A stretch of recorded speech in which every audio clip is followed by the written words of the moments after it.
Jeudi 7 mars, mon nom est Martin Simon avec un C, et je vous souhaite la bienvenue à un autre épisode du F1 Podcast, déjà un 4e en 2024. Pour vous, au menu aujourd'hui, c'est votre guide pour l'Arabie Saoudite, cette formule d'épisodes publiés avant tous les week-ends de course. Question de vous fournir le plus d'informations et que vous ayez ça en poche pour profiter pleinement de votre week-end. Nous avons droit encore cette semaine à une formule devancée du week-end de course, donc c'est-à-dire des séances d'essais libres qui se tenaient aujourd'hui, des qualifications le vendredi et le Grand Prix qui aura lieu samedi. Au cours des prochaines minutes, je vais démêler un peu tout ce que j'ai vu, ou du moins ce que j'ai cru voir au cours des 2 séances d'essais libres. Mais pour débuter, voici l'actualité dans le monde de la Formule 1. L'actualité est une présentation de la FSR Team, la Friendsim Racing, qui vous invite à rejoindre leur groupe Facebook afin de ne rien manquer de l'action de leur championnat qui se dispute présentement les soirs de semaine sur la chaîne YouTube du GTCQ.tv. Dans l'actualité, eh bien, je débute aujourd'hui avec une tendance qui semble bien installée en 2024, c'est-à-dire parler de Christian Horner, qui a encore une fois retenu toute l'attention médiatique aux alentours de la Formule 1 et même plus. Eh bien, on peut quand même attribuer les torts cette fois-ci au père de Verstappen, c'est-à-dire Jos Verstappen, qui a fait une déclaration après le doublé à Bahreïn, là, le départ parfait de l'écurie autrichienne. Eh bien, Jos Verstappen s'est exprimé en disant que tant que Christian Horner sera au sein de l'écurie, eh bien, il aura toujours une possibilité que tout explose. Après ça aussi, il y a eu le fait qu'il s'est payé un repas en compagnie du directeur de l'écurie Mercedes, Toto Wolff, donc il n'en fallait pas plus pour que les médias allemands partent une chaîne de spéculation à l'effet où Max Verstappen pourrait quitter et s'aligner avec l'écurie allemande dès l'an prochain, donc directement en 2025. Il a une clause dans son contrat qui stipule que si jamais les performances de l'équipe étaient en dessous des attentes, il pourrait quitter. Ce n'est vraiment pas le cas présentement. On peut bien le voir, on l'a vu du moins pendant le premier Grand Prix de la saison et surtout l'année dernière. Il y a aussi la clause que si jamais Helmut Marko venait à être congédié ou quitterait pour aller ailleurs, il pourrait aussi mettre fin à son contrat. Mais pour l'instant, le principal concerné, Max Verstappen, a mentionné qu'il n'avait aucune raison de quitter, qu'il sait exactement ce que l'écurie a fait pour lui au cours de sa carrière, qu'il apprécie et il est très satisfait des performances. Donc c'est venu un peu contredire ce que Jos, ou du moins ce que Jos a voulu laisser planer dans les médias en prenant un souper en tête-à-tête avec Toto Wolff. Il y a aussi eu Christian Horner qui a dû faire son travail, exercer son leadership. Donc, il a rencontré l'agent du Néerlandais, c'est-à-dire Raymond Mullen à Dubaï. Une rencontre, on peut dire une rencontre d'urgence pour être sûr de clarifier un peu tout ce qui se passe là. Oui, Jos ne fait pas partie de Red Bull Racing, il est seulement le père ou conseiller spécial de Verstappen. Donc, on a essayé un peu de venir éclaircir la situation, là, de dire, lui, il fait des déclarations.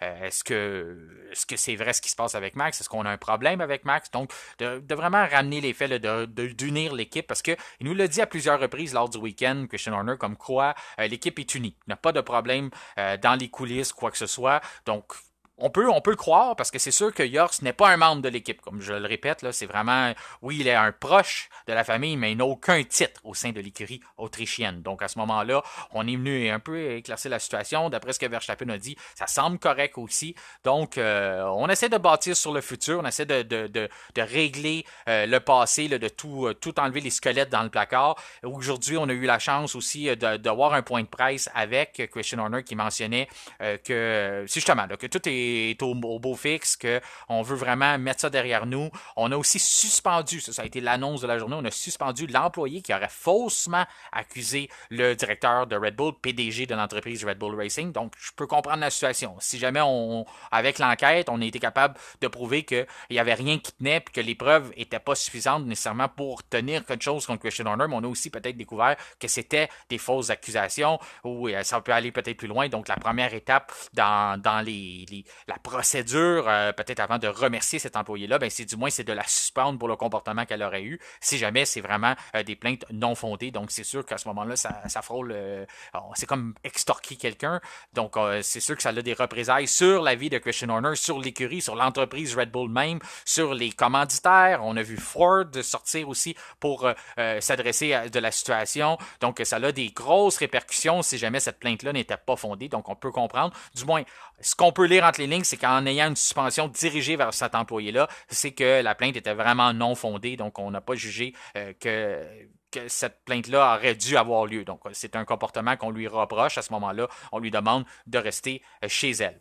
Quand on parle de Red Bull, ben on se dit, il y a eu des impacts, ce que ça fait sur la Formule 1, toutes ces choses-là. Lewis Hamilton s'en est mêlé, il a rajouté son grain de sel aussi, il a dit, c'est mal géré, ça fait mal paraître tout le monde, tout ça. Mais du moins, c'est pas ce qui est paru avec leur un de leurs partenariats qu'ils ont pour les vêtements. Donc, tout ce qui est les vêtements Red Bull, même les combinaisons de course, c'est la compagnie britannique Casters qui s'occupe de les fournir. Donc, ils sont leur équipementier. Eh bien, ils ont signé un nouveau pacte de 200 millions de dollars. C'est le plus gros pacte jamais signé pour une écurie de Formule 1. Et ça survient là, dans la tourmente. Là, en même temps qu'on entend tout ce qui se passe, puis qu'il y a des allégations, qu'il y a des spéculations de certains médias comme quoi Red Bull est dans le trouble, que l'image est ternie, on sait le déclin, que Yors mentionne que ça va exploser, eh bien, Casters, eux autres n'ont pas eu peur, ils ont dit on va signer le plus gros pacte qu'on n'a jamais eu dans notre entreprise, mais aussi dans l'histoire de la Formule 1. Donc, 200 millions avec Red Bull. Donc, on va poursuivre. Ils sont arrivés la saison dernière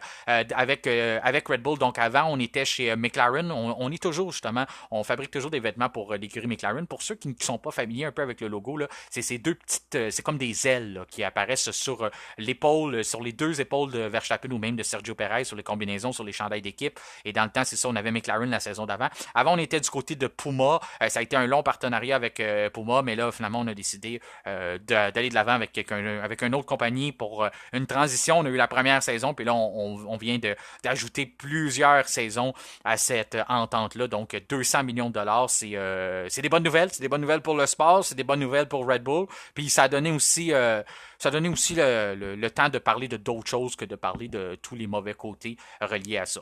Donc, parlant de mauvais côtés, eh bien, il n'y a pas juste chez Red Bull que ça va mal, il y a aussi du côté de la FIA. Il y a eu une enquête qui a été ouverte suite au une des personnes qui est en charge de l'éthique dans le domaine de la Fédération internationale automobile. Lui, il l'a remis dans son rapport comme quoi le président de la FIA avait tenté de changer ou d'influencer un résultat d'une course. C'est survenu à l'Arabie Saoudite la saison dernière, donc en 2023. On sait que c'est toujours un an après qu'on entend parler des choses dans ce domaine-là. Je ne sais pas pourquoi ça a été aussi long que ça. Mais dans ce rapport-là, ce qu'on exprime, c'est qu'il aurait tenté de faire changer une pénalité qu'on avait donnée à Fernando Alonso. Donc, il aurait tenté d'utiliser son pouvoir pour faire changer cette pénalité-là. On sait qu'il n'a pas le droit de faire ça, il n'a pas le droit d'intervenir dans des résultats d'une course. Donc, à ce moment-là, l'enquête est ouverte. Du côté de la FIA, on a sorti un communiqué que ça n'aurait pas dû sortir, que c'était mal transmis dans les médias, que les médias auraient dû faire leur travail du côté de la BBC qu'on reprochait plus particulièrement.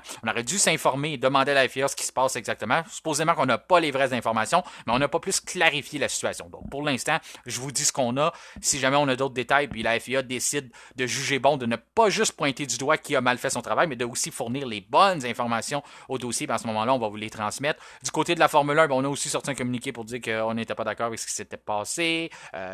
Tout ça, là, la procédure, qu'on n'apprend pas plus grand-chose, mais tout le monde s'en lave les mains. Il dit qu'il faut travailler plus fort pour plus que ça arrive des choses comme ça. Il y a aussi on a aussi reproché des faits là, aux alentours du Grand Prix de Vegas là, le président aurait voulu peut-être enlever les accréditations de la FIA quand on a eu les problèmes là, avec, vous vous rappelez, Carlos Sainz qui a eu une bouche d'égout là, qui s'est coincée dans sa voiture. Donc à ce moment-là, il y aurait eu du chantage ou des choses comme ça. En tout cas, quelque chose qui n'était pas selon l'éthique qui se retrouverait aussi dans le rapport du commissaire à l'éthique. L'autre nouvelle qui concerne Alpine cette fois-ci, vous savez que ça va pas très bien, même si on est juste après un seul Grand Prix dans la saison. Bien, il y a eu des départs chez Alpine, mais il y en a notamment eu celui de Bob Bell qui a quitté l'équipe. Et lui, il s'est retrouvé chez un compétiteur, dans le fond, c'est chez Aston Martin. Donc, il passe de l'équipe française à l'équipe britannique, celle qui est détenue par Lawrence Stroll. Eh bien, il exercera un poste d'aviseur. Ben, il sera en charge du côté technique. Là. Il va répondre aux ordres de Mike Crack. Ça va être un nouveau poste. Là. C'est un nouveau poste qu'on crée à même l'écurie. Puis lui, Bob Bell, il apporte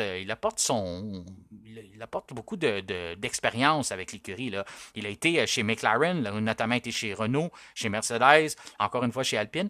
Mais la chose qui va apporter peut-être le plus, qui est la plus facile à voir, là, c'est son partenariat avec Fernando Alonso, car il le connaît bien.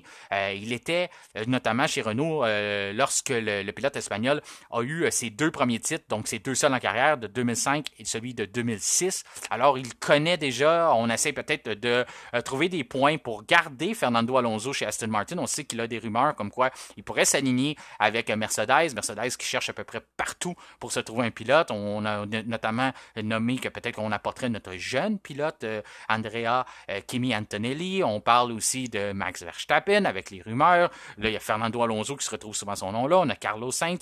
Donc, est-ce que du côté d'Aston Martin, on veut s'assurer de garder les services de notre vedette, notre pilote numéro 1, c'est-à-dire Alonso, donc en allant chercher un de ses bons vieux contacts, celui de Bob Bell.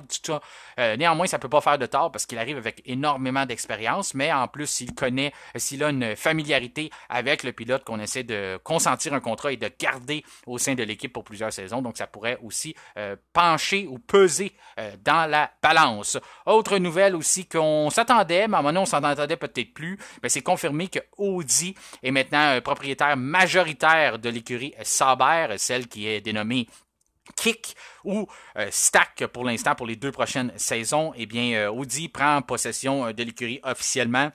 Donc, la transaction a été officialisée, même si on avait eu des rumeurs comme quoi que Audi pensait peut-être reculer devant son avenir en Formule 1, mais dis-moi, on n'avait pas le choix de continuer avec ce partenariat-là, ça sera à voir dans les prochaines semaines si on va décider de remettre nos parts à vendre et d'essayer de faire un peu d'argent avec ça, de se retirer de ce projet-là. Ben pour l'instant, on semble vouloir aller de l'avant.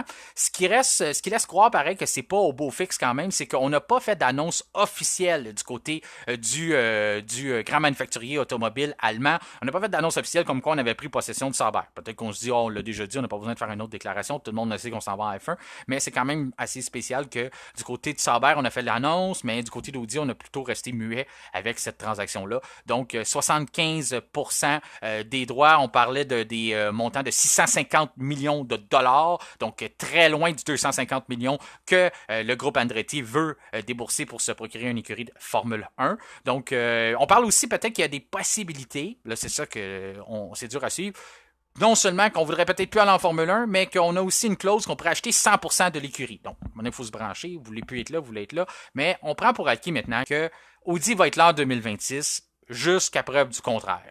Pour l'instant, son propriétaire à 75% de Sauber, donc la première étape est franchie. La prochaine étape, c'est aussi ce qui va être une bonne indice, c'est de voir quel pilote on va embaucher, c'est quoi les signatures qui vont être octroyées dans les prochains mois. Vous savez que chez Sauber, présentement, les 2 pilotes qui sont Guan Yu Zhou ou Valtteri Bottas, on n'a pas de contrat pour les prochaines saisons, donc les prochains pions qui vont être positionnés là, sur la table, le jeu d'échecs, ben ça va être important de voir. Si on positionne un pilote allemand, par exemple, comme Nico Hülkenberg, ben là, on va pouvoir dire, OK, Audi veut vraiment aller de l'avant. Si jamais on poursuit les contrats de Valtteri Bottas puis Guan Yu Zhou, ben là, on va se poser d'autres questions. Je pense pas que c'est eux autres qui vraiment qu'on veut lancer notre écurie avec ces 2 pilotes-là.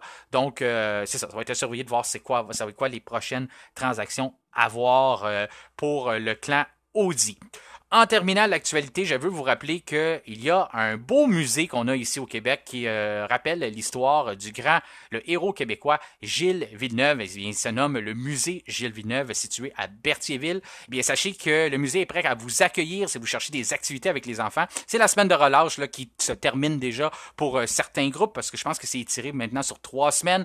Eh bien, il y a d'autres semaines à la semaine de relâche où il y a à l'année longue. C'est un musée qui ne ferme pas. Il y a 7 jours semaine. Vous pouvez vérifier les horaires sur leur site internet ou sur leur page Facebook. Donc, ça peut être une idée d'activité avec les enfants, avec la famille. Vous pouvez regrouper des groupes d'enfants, amener les voisins, faire découvrir ce musée-là, parce que c'est plus qu'un musée juste de sport automobile, c'est aussi un musée de l'histoire du sport québécois. Donc, je vous invite à ajouter ça à votre horaire et peut-être voir ça comme activité pour la semaine de relâche. Maintenant, passons aux essais libres qui avaient lieu aujourd'hui en direct de Jeddah.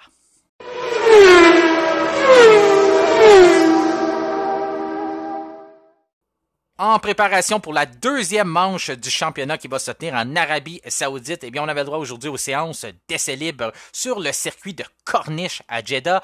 Qu'est-ce que c'est le circuit de Corniche? Eh bien, c'est 27 virages. C'est aussi le tracé urbain le plus long du calendrier et le 2e plus long, tout piste confondus. C'est 2000 lumières LED qui entourent le circuit, question de nous donner cette vue spectaculaire-là et de faire rayonner les voitures. Pour moi, personnellement, je trouve que les circuits de soir, c'est la meilleure façon de bien apercevoir chaque caractéristique des voitures, faire ressortir les couleurs. J'aime quand même les Grands Prix qui sont disputés de jour, mais question d'avoir la meilleure visibilité là, où les voitures sont à leur meilleur, c'est vraiment sur les circuits de soir. Qu'est-ce qu'on a eu droit aujourd'hui? Ben, la première séance, c'est Max Verstappen qui a été le plus rapide, mais vous connaissez mon habitude, surtout sur un circuit où on attend que le soleil se couche pour vraiment recréer les conditions de qualification ainsi que les conditions de course. Donc oui, Verstappen a été le plus rapide le matin, mais lorsque le soleil s'est couché, c'est Fernando Alonso de ses 42 ans qui a été le plus rapide et petit fait comme ça qui est anodin mais qui n'est pas négligeable. Eh bien c'était aussi aujourd'hui l'anniversaire de Jack Brabham et de sa victoire en Afrique du Sud, là, celui qui était non seulement qu'il a remporté cette course à l'âge de 44 ans et Alonso aujourd'hui a été le plus rapide à 42 ans et 222 jours. Donc est-ce qu'il pourrait remporter la victoire plusieurs années là, après la victoire de 1977 de Jack Brabham? Est-ce que ça pourrait être lui qui serait consacré champion à la fin du week-end, donc champion plutôt gagnant du week-end de course en Arabie Saoudite? Donc ça serait plaisant de voir ça. Je pense que vous êtes nombreux à espérer une victoire pour Fernando Alonso, donc ça reste à voir. Pour l'instant, il est bien parti. Ça reste que c'est seulement les séances d'essai libres, mais la voiture semblait bien se porter. On semblait avoir réglé quelque peu les problèmes de traînée qu'on avait la saison dernière, même si on avait connu un bon week-end la saison dernière là, en Arabie Saoudite, du moins des bonnes séances de qualification. Il a été il a été un petit peu plus lent que son temps qu'il avait permis de se qualifier la saison dernière, mais relativement la voiture se portait bien. C'était la même chose pour Lance Stroll, donc ça semble positif pour l'équipe. Derrière lui, il avait George Russell, ensuite Verstappen 3e, Leclerc 4e, Perez 5e, Stroll 6e, Sainz 7e, Hamilton 8e, 9e pour Gasly. Belle surprise, les Alpines. On s'entendait pas, surtout pas sur une piste comme ça. Est-ce qu'on a roulé de façon très allège en gaz? Est-ce que c'est pour ça qu'on a eu on avait une configuration là, plus une configuration légère? Est-ce que c'est pour ça qu'on a réussi à se qualifier 9e? Mais ça reste à voir demain. On a peut-être voulu un peu calmer la grogne là, chez les partisans, nous montrer un peu d'espoir, dire on est 9e, c'est pas si pire, ça reste à voir demain, mais au moins c'était positif. Là. On avait un petit quelque chose à se mettre sous la dent du côté des partisans d'Alpine. Piastri 10e, 11e, Tsunoda, Norris 12e. J'ai trouvé ça un peu décevant, les McLaren, ça reste à voir demain, peut-être qu'on va être capable d'aller faire des gains significatifs, mais on nous avait mentionné du côté d'Andrea Stella, directeur de l'écurie, qu'il croyait que la MCL 38, le circuit de l'Arabie Saoudite, celui de Corniche, serait plus favorable à sa voiture. Donc, pour l'instant, c'est pas ce qu'on a vu lors des périodes d'essai libre. Du côté de Joe, pour l'écurie Kick, eh bien, 13e, Albon 14e, 15e du côté d'Ocon, 16e pour Sargent, 17e pour Magnussen, 18e pour Hülkenberg, 19e pour Ricardo et 20e pour Bottas. Je trouve que ça ne s'arrange pas du côté de RB, là, du moins aujourd'hui, encore une fois, on a vu ça. Moi, j'avais en haute estime ce qu'on préparait pour nous cette saison, puis là, pour l'instant, ça semble être un copier-coller de ce qu'on avait avec AlphaTauri la saison dernière. Est-ce qu'on s'est vraiment trompé sur notre concept? Est-ce qu'on est allé du côté plus timide? On veut pas trop semer la grogne sur les paddocks. Là, on sait que Zach Brown avait été très vocal, très verbal vis-à-vis Red Bull qui ont 2 écuries, qui ont 4 voitures sur le peloton. Donc, parce qu'on joue encore un peu à la cachette, puis on cache les performances, justement pour se dissimuler, puis arriver un peu plus fort en milieu de saison. Mais pour l'instant, là, c'est pas les débuts escomptés, du moins de ce que moi j'avais comme attention là, que je pensais qu'on aurait du côté de la deuxième écurie de Red Bull. Qu'est-ce qu'on a à noter pour ce qu'on a vu aujourd'hui? Ben, du moins, Carlos Sainz, ça file vraiment pas. Carlos Sainz, il est malade. Il a manqué la journée des médias. Aujourd'hui, il semblait vraiment pas filer. C'était questionnable qu'au point de vue sécurité, s'il devait être dans la voiture ou non. Ça pourrait l'avoir affecté. Là. On ne sait pas s'il va être en mesure de faire les qualifications demain. On sait qu'une journée comme ça, c'est très demandant. Il y a beaucoup de tours lors des séances d'essai libre. C'est dur aussi pour la récupération. Donc, des fois, ça vient affecter le système immunitaire. Ouais, immunitaire. En tout cas, ouais, vous comprenez ce que je veux dire. Le système, à ce moment-là, ben, pour la récupération, toutes ces choses-là, ça peut être plus compliqué. Ça peut venir même aggraver le malaise qu'il avait. Lui, c'est un problème gastrique qu'il a eu la attrapé une bactérie entre Bahreïn et l'Arabie Saoudite. Donc, il tente de se remettre de ça, mais ça avait l'air vraiment pénible pour lui aujourd'hui. Donc, à surveiller. Soyez pas surpris si jamais on entend que quelqu'un d'autre prendra peut-être les qualifications ou même le départ à sa place. Mais pour l'instant, là, ça reste un cas incertain avec ce qu'on pouvait voir aujourd'hui. Il a quand même réussi à faire ses essais, il a quand même réussi à piloter, mais c'est surtout au niveau là, ce qui va se passer ce soir. Là. Je peux vous dire qu'en ce moment, là, oui, il était déjà à une heure avancée en Arabie Saoudite, mais d'après moi, il a été le premier à aller se coucher. Il n'a pas dû passer à travers toute la routine d'après séance là, avec, vous savez, là, on a des meetings à ce moment-là, on se rencontre, on parle, on appelle ça le debriefing, mais je suis pas mal sûr qu'il a essayé de couper ça le plus court possible, question d'avoir le plus de temps pour récupérer pour demain, pour la journée où ça va commencer à compter les qualifications et bien sûr la course. Donc en espérant là, que ça ira mieux pour le pilote espagnol. Du moins, il a besoin de faire bonne figure. Il est toujours à la recherche d'un contrat la saison prochaine. En plus, il a bien fait à Bahreïn, donc il pourra sûrement poursuivre sur sa lancée. Qu'est-ce qu'on a d'autre à vérifier? Ben moi, je sais pas si je vous en ai parlé ou j'ai discuté avec ça, discuté avec certains d'entre vous. C'est Mercedes qui m'a impressionné lors du dernier week-end, pas pour leur performance, mais le fait que leur voiture était très basse. On avait vraiment, là, si vous avez eu la chance de voir ça, là, on avait énormément d'étincelles qui sortaient sous la voiture. Vous savez, c'est pas illégal, les étincelles. Hein. C'est vraiment l'usure des patins. Les patins, là, c'est ces fameux guides en titanium qui sont situés sous la voiture, qui empêchent le fond plat de frapper le sol lorsque la voiture descend trop bas. Avec les suspensions, vous voyez ça couramment, là, la voiture, quand on monte sur un vibreur ou le circuit est bosselé, ben, à ce moment-là, quand la voiture veut toucher à terre, ben, c'est ces fameux guides en titanium qui viennent absorber le choc pour pas que le choc soit pleinement pris par le fond plat et que le pilote, là, sa santé ou même sa sécurité soit mis en péril là, avec des coups sur l'asphalte. À ce moment-là, ces guides-là, on vérifie l'usure après chaque week-end de course. Si vous vous rappelez, c'est arrivé à Austin, justement, à Mercedes et à Ferrari,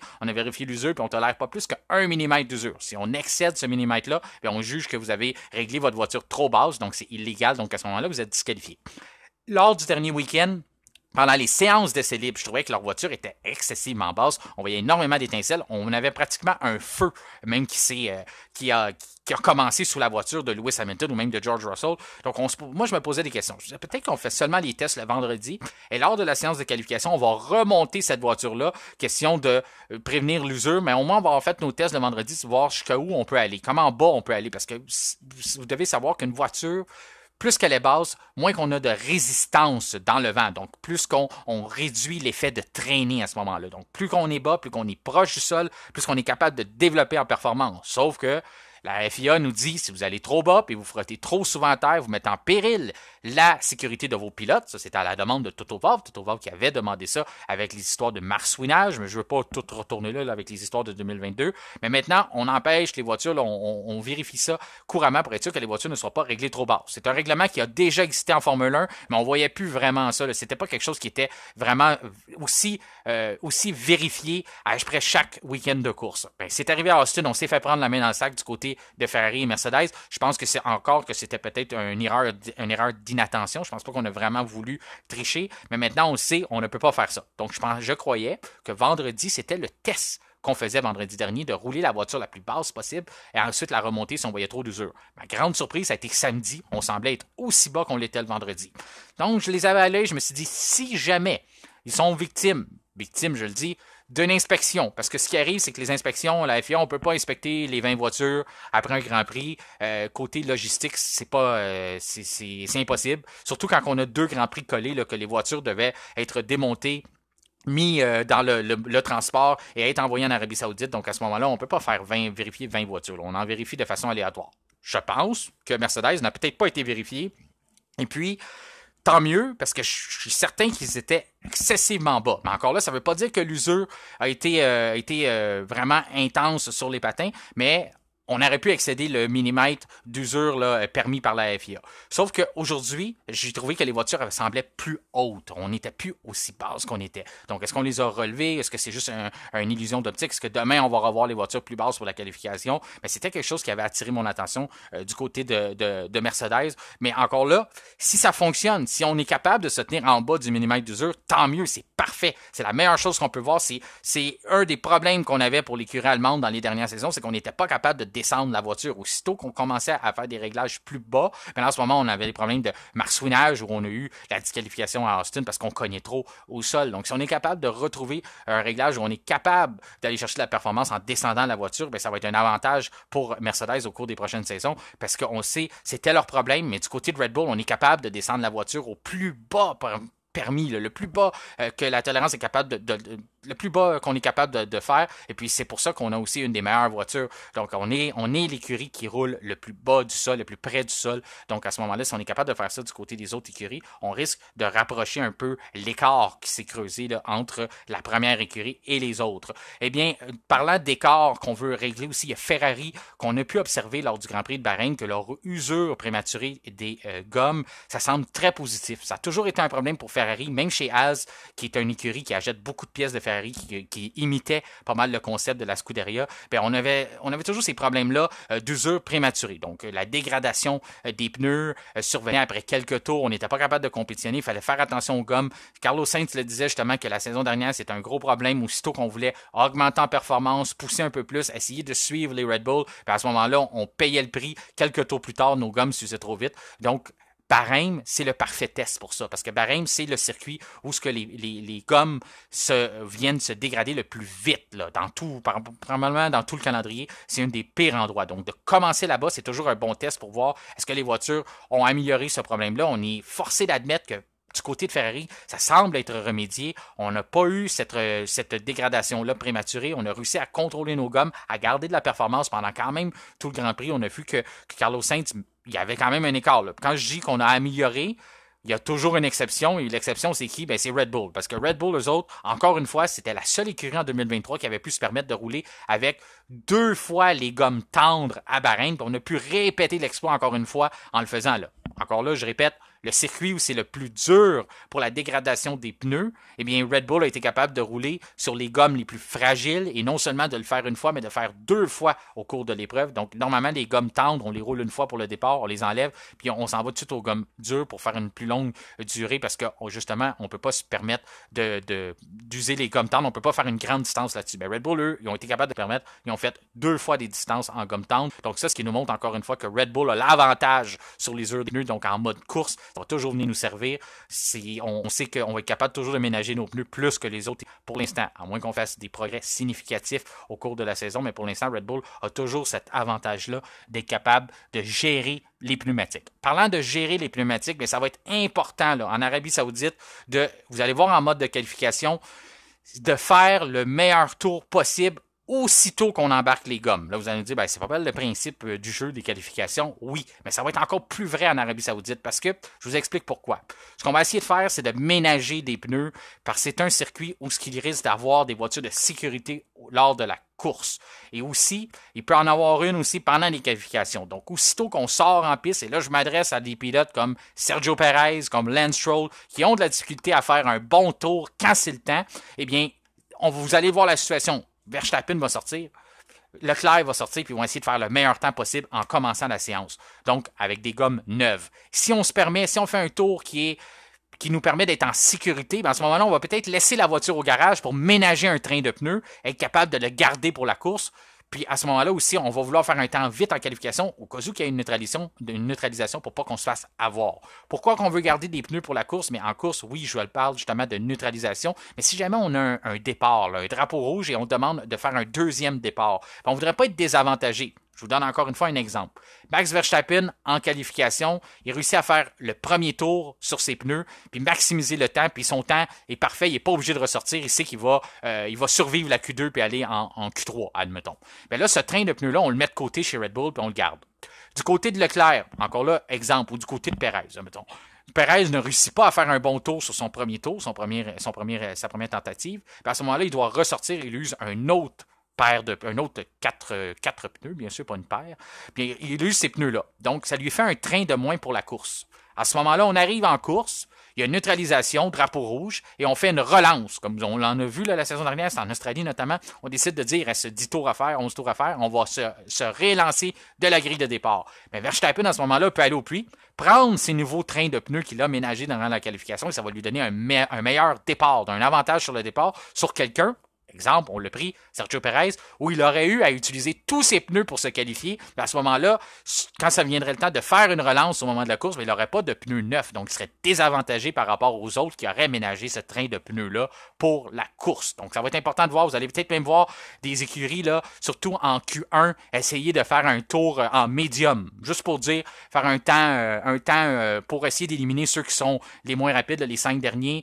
Puis en même temps, on ménage un train de pneus de pneus tendres. Donc, vous allez voir ça beaucoup, là, même dans la qualification, il risque d'avoir une gestion des pneumatiques. Il y en a chaque semaine, sauf que ça risque d'être encore plus vrai en Arabie Saoudite. On risque d'en voir encore plus. Là. Ça va vraiment être une tangence qu'il faut pas tenir à la légère. Là. C'est vraiment quelque chose qui va peser fort dans l'équation. Donc, ce n'est pas négligeable ce fait-là de vraiment ménager nos pneus en qualification pour s'en garder pour la course de dimanche. Eh bien, c'est ce qui conclut notre épisode du votre guide pour l'Arabie Saoudite. J'espère que ça vous a plu. Merci d'avoir fait confiance à F1 Podcast, que je vous souhaite un bon week-end de course. Et puis, gênez-vous pas pour nous suivre sur les réseaux sociaux, pour nous suivre aussi sur notre chaîne Spotify, venir discuter avec nous. On va être présent tout au long du week-end pour avoir vos commentaires. On va avoir aussi des publications pour vous garder informés. Donc, tout ça, là, on va pouvoir vivre ça ensemble. Je suis persuadé qu'on va en avoir un bon week-end.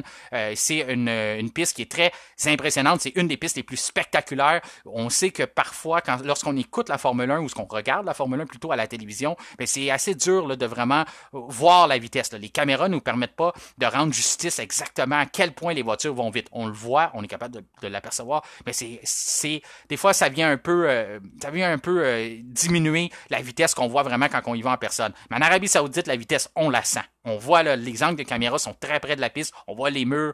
Je vous l'ai dit, là, c'est un des circuits. C'est le circuit le plus rapide, le circuit urbain. C'est vraiment, vraiment intense de voir un tour là-bas. C'est très dangereux aussi. Le danger est très près. Les clôtures sont très proches des voitures. C'est un Monaco qui se déroule à toute allure plutôt qu'au ralenti. Donc, on risque d'avoir un week-end du moins spectaculaire. Donc, prenez le temps de vous assurer de ne pas manquer ça et regardez ce week-end-là en espérant qu'on ait un bon week-end avec un bon spectacle et qu'on ait aussi peut-être une victoire de Fernando Alonso qui pourrait faire plaisir à plusieurs personnes. On pourrait aussi confirmer des choses. Est-ce que Red Bull est vraiment aussi dominant qu'on l'a vu lors de la première course ou qu'on l'a vu du moins plus tôt lors de la dernière saison? Est-ce qu'on peut voir McLaren rattraper un peu par rapport à ce qu'on a vu aujourd'hui au premier Grand Prix? Est-ce qu'on a vraiment un écart ou on est encore la deuxième écurie? Ça va être à voir aussi. Est-ce que Mercedes va réussir à trouver une fenêtre de performance? On a vu George Russell aujourd'hui qui a été capable d'en trouver, mais Lewis Hamilton, ça semblait plus compliqué. Donc, il y a toutes ces questions-là à résoudre, mais une chose est sûre, autant la séance de qualification que le Grand Prix risque d'être très excitant. On risque d'avoir un très, très bon spectacle, donc à ne pas manquer. Donc, encore une fois, merci de nous faire confiance. Merci de faire confiance à F1 Podcast et je vous souhaite un bon week-end de course. Prochain rendez-vous lundi.